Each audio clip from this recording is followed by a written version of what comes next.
సుమన్ టీవీలో మీ business promotions కోసం ఈ కింది నెంబర్ను సంప్రదించగలరు.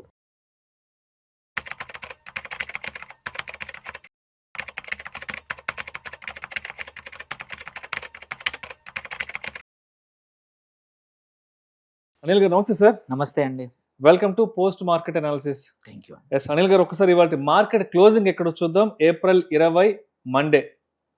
సెన్సెక్స్ విషయానికి వస్తే 26 పాయింట్ల లాభంతో 78,520 వద్ద క్లోజ్ అయింది. నిఫ్టీ విషయానికి వస్తే 11 పాయింట్ల లాభంతో 24,364 వద్ద క్లోజ్ అయింది. అండ్ బ్యాంక్ నిఫ్టీ విషయానికి వస్తే 16 పాయింట్ల లాభంతో 56,582 వద్ద క్లోజ్ అయింది. సో మొత్తానికి ఇవాళ మార్కెట్లు స్లైట్లీ పాజిటివ్ గా క్లోజ్ అయ్యాయి. జస్ట్ కొంచెం గ్రీన్ లో డబుల్ డిజిట్ ఇవాళ. సెన్సెక్స్ ఏమో 26 పాయింట్లు, నిఫ్టీ ఏమో 11 పాయింట్లు. సో అంటే మార్కెట్లు పడకుండా కాస్త అలా జస్ట్ నిలబడ్డాయి అంతే. ఏంటి ఇవాళ మార్కెట్ సినారియో ఏంటి? ఒకటి ఏంటి, మార్నింగ్ కొంచెం నెగిటివ్ గా మొదలైనా కానీ మళ్ళీ కొంచెం బుల్స్ లాగారు. ఎందుకంటే వీకెండ్ లో క్వైట్ ఫ్యూ కంపెనీస్ వచ్చాయి, రిజల్ట్స్ ఇచ్చాయి. వాటి ఫలితాల వల్ల కూడా కావచ్చు. అందుకే కొంచెం ఫ్రెష్ బయింగ్ ఎక్కడైతే కొంచెం మంచి కంపెనీస్ ఇచ్చే జరిగింది. అందుకే మనం చూసాం బ్యాంక్ సెక్టర్స్ కానీ, వెదర్ ఇట్ ఈస్ పిఎస్యూ కానీ అండ్ ఆల్సో ప్రైవేట్ బ్యాంకింగ్ కూడా కొంచెం బాగానే పర్ఫామ్ చేశాయి ఇన్ ద ఎండ్. సో దానివల్ల markets by end of the day మధ్యాహ్నం కొంచెం 12-1కి కొంచెం బాగానే ఉండింది. ఒక 60-70 పాయింట్ల వరకు పెరిగింది నిఫ్టీ కూడా. బట్ ఆ తర్వాత మళ్ళీ ఫ్లాట్గా క్లోజ్ అయింది. కొంచెం సెల్లింగ్ చూసాము.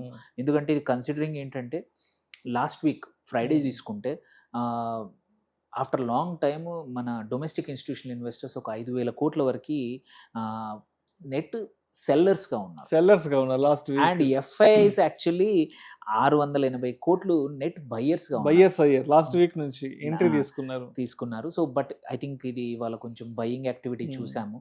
బట్ ఒక్కటి ఏంటంటే ఇక్కడ హార్ముజ్ జలసంధిలో మళ్ళీ కూడా కొంచెం ఏదైతే వొలటిలిటీ పెరిగింది, ఇబ్బంది పెరిగింది. మళ్ళీ ఇరాన్ కొన్ని షిప్స్ మీద బాంబులు వేసింది, అమెరికా కూడా కొన్ని వాటిని తిరిగి పంపించేసింది అనే వార్తల నేపథ్యము. ఇంకొకటి ఏంటంటే క్రూడ్ ఆయిల్ మళ్ళీ బ్రెంట్ మళ్ళీ 90 దాటింది. రెగ్యులర్ క్రూడ్ ఆయిల్ కూడా WTI తీసుకున్నా కానీ అది కూడా ఇంకా 90కి దగ్గరలో ఉంది, ఇంకా 90 దాటలే. బట్ ఇవాళ మాత్రం ఒక $4-5 ఒక్కొక్క బ్యారెల్కి రెండింటికి 2 రకాల క్రూడ్లు పెరిగాయి. సో ఏంటంటే ఇట్ షోస్ దట్ మళ్ళీ ఎస్కలేషన్ అవుద్దేమో అనే భయం. అండ్ దీనివల్ల కూడా మార్కెట్స్ ఏంటంటే మళ్ళీ evening by the end of the market క్లోజర్కి కొంచెం కాషియస్ అయిపోయాయి. కొన్ని కౌంటర్లో సెల్లింగ్ అయితే జరిగింది. అండ్ సెక్టర్లు చూసుకున్నా కానీ ఇవాళ ఐటీలో కొంచెం ఎక్కువగా సెల్లింగ్ జరిగింది. ఐటీలో ఏంటంటే కొన్ని ఫియర్స్ కూడా ఉండే. సో దానివల్ల అదొకటి. సైమల్టేనియస్లీ కొన్ని సెక్టర్స్ మాత్రం చాలా బాగా పర్ఫామ్ చేశాయి ఇవాళ. సెక్టరల్గా చూసుకున్నా కానీ లైక్ మీడియా కానీ, పిఎస్యూ బ్యాంక్స్ నేను చెప్పినట్టు, ఆటో సెక్టర్ కూడా మళ్ళీ ఇవాళ కొంచెం ఫ్రెష్ బయింగ్ చూసాం. ఫైనాన్షియల్ సర్వీసెస్ కానీ, ఆల్సో హెల్త్ కేర్ అండ్ ఫార్మాలో కూడా మంచి బయింగ్ జరిగింది. బట్ కొన్ని సెక్టర్లో నేను చెప్పినట్టు ఐటీ ఒకటి, రియాలిటీ అండ్ మెటల్స్లో మాత్రం కొంచెం ఇవాళ ప్రెషర్ వచ్చింది. బట్ అన్నిటికన్నా ఇంపార్టెంట్ ఏంటంటే ఒకటి, మన 2 పెద్ద బ్యాంకులు, అటు ఐసిఐసిఐ కానీ ఇటు హెచ్డిఎఫ్సి కానీ కూడా ఫలితాలు రిజల్ట్స్ ఇంపాక్ట్ మైలేజ్ బాగానే వచ్చింది. మనం చూసుకుంటే ఐసిఐసిఐ కూడా తీసుకుంటే దగ్గర మనకి ఈ క్వార్టర్లో ఎఫ్ఐ Q4లో దగ్గర 8.5% ప్రాఫిట్ ఇయర్ ఆన్ ఇయర్ పెరిగింది. దగ్గర 13,700 కోట్ల చేరింది profit, net profit. And loan portfolio ఏదైతే చూస్తామో మనం, అంటే వాళ్ళకి యాసెట్స్, వేరే కంపెనీలకేమో లోన్స్ అంటే లయబిలిటీస్, బట్ బ్యాంక్స్కి ఏంటంటే వాళ్ళు ఇచ్చే లోన్స్ వాళ్ళకి యాసెట్స్ కాబట్టి అది కూడా 16% పెరిగింది, విచ్ ఈస్ వెరీ గుడ్. 15.5 లక్షల కోట్లకు చేరింది, వండర్ఫుల్ రిజల్ట్. అట్లా ఇంకోటి ఏంటంటే సర్ప్రైజ్ వాళ్ళ కేసులో ఏంటంటే ఎన్పిఎస్ తగ్గాయి. 1.67% నుంచి 1.4 తగ్గింది. సో ఇది కూడా. అండ్ ప్రొవిజనింగ్ కూడా లాస్ట్ క్వార్టర్ కన్నా 89% తగ్గింది. సో అంటే బ్యాడ్ డెట్ అనేది తగ్గిపోయాయి. సో ప్రొవిజనింగ్ తగ్గిపోయింది కాబట్టి హెల్దీగా అయింది. డివిడెండ్ కూడా ₹12 పర్ షేర్ ఐసిఐసిఐ అనౌన్స్ చేసింది. సో దీనివల్ల ఐసిఐసిఐ కూడా 2.2% ఇవాళ గెయిన్ అయింది. అండ్ నిఫ్టీ రికవరీ కావడానికి ఈవినింగ్ బై ద టైం నెగిటివ్లో వెళ్ళకుండా కారణం కూడా మెయిన్ రీజన్ ఐసిఐసిఐ అండ్ అట్లాగే యాక్సిస్ బ్యాంక్ కూడా అండ్ హెచ్డిఎఫ్సి కూడా 0.4% పెరిగాయి. అవి కూడా కొంచెం డీసెంట్ రిజల్ట్స్ ఇచ్చాయి. హెచ్డిఎఫ్సి బ్యాంక్ తీసుకున్న 9% ప్రాఫిట్ అప్ అయింది. 19,220 కోట్లు ప్రాఫిట్ వచ్చింది. డివిడెండ్ కూడా అనౌన్స్ చేసింది హెచ్డిఎఫ్సి. సో ఈ లెక్కను చూస్తే ఏంటంటే ఈ రెండు మేజర్ కాంపోనెంట్స్ ఈ నిఫ్టీలో నియర్లీ రెండు కలిపి 18-19% ఉంటాయి. ఈ రెండు బాగా పర్ఫామ్ చేస్తే యూజువల్లీ నిఫ్టీ బాగా ఉంటుంది. సో నియర్లీ 50లో దగ్గర దగ్గర 22 మాత్రమే నెగిటివ్లో ఉన్నాయి, మిగిలిన 28 వాళ్ళు పాజిటివ్ ఉన్నాయి. సో ఆ లెక్కను చూసుకుంటే వొలటిలిటీ ఇంకా మార్కెట్లో హిట్ అవ్వలేదు. బట్ రేపు ఎలా ఉంటుందో తెలీదు, ఎందుకంటే ఓవర్ నైట్ ఏమన్నా మళ్ళీ ఎస్కలేషన్స్ జరిగితే మాత్రం మార్కెట్స్ ప్రెషర్కి గురే అవకాశం ఉంది. ఈవెన్ 2 చోట్ల కూడా ఎన్పిఎల్ తగ్గాయి. సో ఆన్ ద హోల్ ఇది బ్యాంకింగ్ సిస్టమ్కి మనకి మంచిది, ఎందుకంటే బ్యాంకింగ్ సిస్టమ్ బాగుంది అంటే వేరే ఇండస్ట్రీలు కూడా బాగున్నట్టు. సో ఈ లెక్కన next 3 to 6 months we'll have a good time మార్కెట్స్లో. అంటే మంచి అవకాశాలు ఉన్నాయి, రిటర్న్స్ మళ్ళీ రికవరీ ఏదైతే ఉందో స్ట్రాంగ్ రికవరీ వచ్చే అవకాశం ఉందని అనిపిస్తూ ఉంది. కాకపోతే ఏంటంటే ఐటీలో మాత్రం కొంచెం నెగిటివ్ ఛాయలు కనబడతా ఉన్నాయి. ఇవాళ ఇన్ఫోసిస్ ఒక 0.7 నుంచి 1.2% తగ్గాయి. హెచ్సిఎల్ కూడా తగ్గింది. యుఎస్ మార్కెట్లో ఏంటంటే డిస్క్రిషనరీ స్పెండింగ్ డేటా వచ్చింది, అది తగ్గింది అన్నమాట. సో స్పెండింగ్ తగ్గింది కాబట్టి ఈ వీటికి కూడా ఇబ్బంది రావచ్చు. సో ఇప్పటివరకు నిఫ్టీ ఐటీ ఇండెక్స్ ఈ సంవత్సరం 25% పడిపోయింది. సో అండ్ ఏఐ డిస్రప్షన్ అయి ఉండొచ్చు, అటు గ్లోబల్గా కూడా టెక్ స్టాక్స్ కొన్ని ఎఫెక్ట్ అవుతున్నాయి ఏఐ వల్ల, వాటి వల్ల కూడా ఇది జరుగుతూ ఉంది. సో కొంచెం ఐటీలో మాత్రం షార్ట్ టర్మ్ పెయిన్ ఉంది. ఎవరైనా ఇన్వెస్ట్ చేయాలనుకుంటే జాగ్రత్త, 1-2 సార్లు ఆలోచించి పొజిషన్ తీసుకోవాల్సిన అవసరం ఉంది నెక్స్ట్ సమ్ టైం. ఇంకా ఎఫ్ఐఐ సెల్లింగ్ మనం చూసాము, డిఐ బయింగ్ చూస్తూనే ఉన్నాము, అది కంటిన్యూ అయింది. బట్ ఫ్రైడే ఒక్కరోజు ఆపోజిట్ ఉండింది.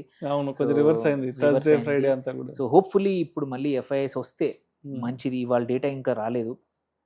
సో అండ్ దాంతోపాటు అక్షయ తృతీయ కూడా నిన్న ఇవాళ 2 రోజులు.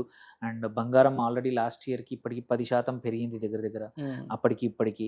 సో అండ్ బట్ సేల్స్ మాత్రం తగ్గలేదు. Most of the gold companies ఏవైతే ఉన్నాయో, మళ్ళీ ఈటీఎఫ్స్లో కూడా ఫ్రెష్ బయింగ్ జరుగుతోంది ఇవాళ రేపు. కొంచెం బంగారం ప్రైస్ పెరిగిన ఈటీఎఫ్లో కూడా మధ్యలో లాస్ట్ ఒక 1 month నుంచి ఫ్లోస్ తగ్గిపోయాయి. ఈ అక్షయ తృతీయ వల్ల మళ్ళీ కొంచెం పెరుగుతుందని ఈటీఎఫ్స్లో కూడా కొంచెం ఆశగా ఉంది. సో అదర్వైజ్ లాస్ట్ ఇయర్ ఉన్నంత ఊపు బంగారం మార్కెట్లో లేదు, బికాస్ ప్రైస్ 1,53,000 దాటింది కాబట్టి. సో ఇది అండ్ చూసుకుంటే on the whole market conclusion చూసుకున్నా కానీ బ్యాంకింగ్ సెక్టర్ ఇవాళ బాగా పర్ఫామ్ చేసింది. అండ్ కొన్ని స్టాక్స్ ఏవైతే బాగా చేశాయో చూద్దాం. వెరీ సింపుల్గా చూసుకుంటే మనకి ఇవాళ అటు ట్రెంట్ ఆఫ్టర్ లాంగ్ టైం మధ్యలో లాస్ట్ ఇయర్ వండర్ఫుల్ రిటర్న్స్ ఇచ్చింది, మొత్తం డౌన్ వెళ్ళిపోయింది, 50% కూడా డౌన్ అయింది. అట్లాంటిది మళ్ళీ ఇవాళ 3.29% రిజల్ట్స్ బాగా ఉన్నాయి, క్వార్టర్లీ రిజల్ట్స్. జేఎస్డబ్ల్యూ స్టీల్ కానీ, సీజీ పవర్ కానీ, ఎస్బీఐ కానీ అండ్ హిటాచి ఎనర్జీ కూడా ఇవాళ more than 2% పెరిగాయి. మిడ్ క్యాప్లో కూడా తీసుకున్నా కానీ రాడికో ఖైతాన్ కానీ, Apar industries chemicals company it is also doing good. Siemens, bank of Maharashtra and JK cements ఇవన్నీ కూడా 3.5-4% కన్నా ఎక్కువ పెరిగాయి. సో ఇవాళ కొంచెం బ్రాడ్ బేస్డ్ ర్యాలీ అనిపించింది మార్కెట్లో. రేపు కొంచెం కాషియస్గా ఉండాలి, ఈ న్యూస్ని బట్టే రేపు మార్కెట్ మూవ్ అవుతుంది. అండ్ కొన్ని మాత్రం ఏవైతే ఇవాళ కూడా కొన్ని రిజల్ట్స్ రాబోతూ ఉన్నాయి, వాటి రిజల్ట్స్ బట్టి కూడా రేపు మూవ్మెంట్ ఉండబోతుంది. నిఫ్టీ టెక్నికల్ లెవెల్స్ ఎలా ఉన్నాయి, సపోర్ట్ అండ్ రెసిస్టెన్స్ ఇక్కడ? సో ఒకటి మాత్రం ఇప్పుడు స్ట్రాంగ్గా కనబడుతుంది ఏంటంటే మాత్రం 24,150 దగ్గర ఇప్పుడు డౌన్ కనబడుతోంది, సపోర్ట్ కనబడతా ఉంది. బట్ రెసిస్టెన్స్ మాత్రం 24,500, 520 ఆ రేంజ్లో ఉంది. సో కాకపోతే ఏంటంటే at the end of the day ఈ రెసిస్టెన్స్, ఈ టెక్నికల్ డేటా అంతా ఎప్పటివరకు వ్యాలిడ్ ఉంటుంది అంటే నార్మల్గా మార్కెట్స్ మూవ్ అయితే, when market is moved by news, ఇట్లాంటి జియోపొలిటికల్ టెన్షన్స్, క్రూడ్ ఆయిల్ మీద మూవ్ అయినప్పుడు ఈ టెక్నికల్స్ ఏవి పని చేయవు. ఏదైనా ఒక పెద్ద న్యూస్ వచ్చిందంటే మాత్రం మార్కెట్స్ భయంతో స్పూక్ అయి మళ్ళీ కరెక్షన్ అవ్వచ్చు, మళ్ళీ వోల్టిలిటీ పెరగచ్చు అనమాట. సో అందుకే మీరు చూస్తే లాస్ట్ వీక్ కూడా మనం ఒక అప్డేట్లో అదే చెప్పాం, ఇరాన్ అఫీషియల్గా సైన్ చేసేంత వరకు ఎప్పుడు కూడా మార్కెట్స్ మళ్ళీ వెనకాలకు వెళ్ళడానికి ఛాన్స్ ఉంది. సో ఇరాన్ సైన్ చేసేంత వరకు మాత్రం యుద్ధం యొక్క ఛాయలు అనేది అలాగే ఉండే అవకాశం ఉంది ఈ గల్ఫ్ పైన. అక్కడ యుద్ధం ఉన్నంత కాలం క్రూడ్ ఆయిల్ Market లకి ఎక్కువే ఉంటుంది, uncertainty. మనకి ఇట్లాగే అన్సర్టెన్ మెడ మీద కత్తిలాగా మార్కెట్స్ మీద అలాగే ఉంటుంది. So Right. ఇన్వెస్టర్లు మాత్రం స్టిల్ జాగ్రత్తగా Hmm. ఉండాలి. మంచి స్టాక్స్లో క్వాలిటీ స్టాక్స్ ఇప్పుడు బేస్డ్ ఆన్ ద రిజల్ట్స్ తీసుకోండి. యూ విల్ బి సక్సెస్ అయ్యే అవకాశం ఎక్కువగా ఉంటుంది. Right sir. Thank you sir. Thank you so much Anil garu. Thank you. ఇవాళ పోస్ట్ మార్కెట్ అనాలిసిస్ చాలా చక్కగా అందించారు. అండ్ అంటే ఇవాళ మార్కెట్ దృష్టిలో ఉంచుకుని రేపటికి ఇన్వెస్టర్స్ ట్రేడర్స్ అనేవాళ్ళు ఏ విధంగా సిద్ధంగా ఉండాలి అన్నదాని గురించి చాలా చక్కగా తెలియజేస్తే thank you so much sir. Thank you.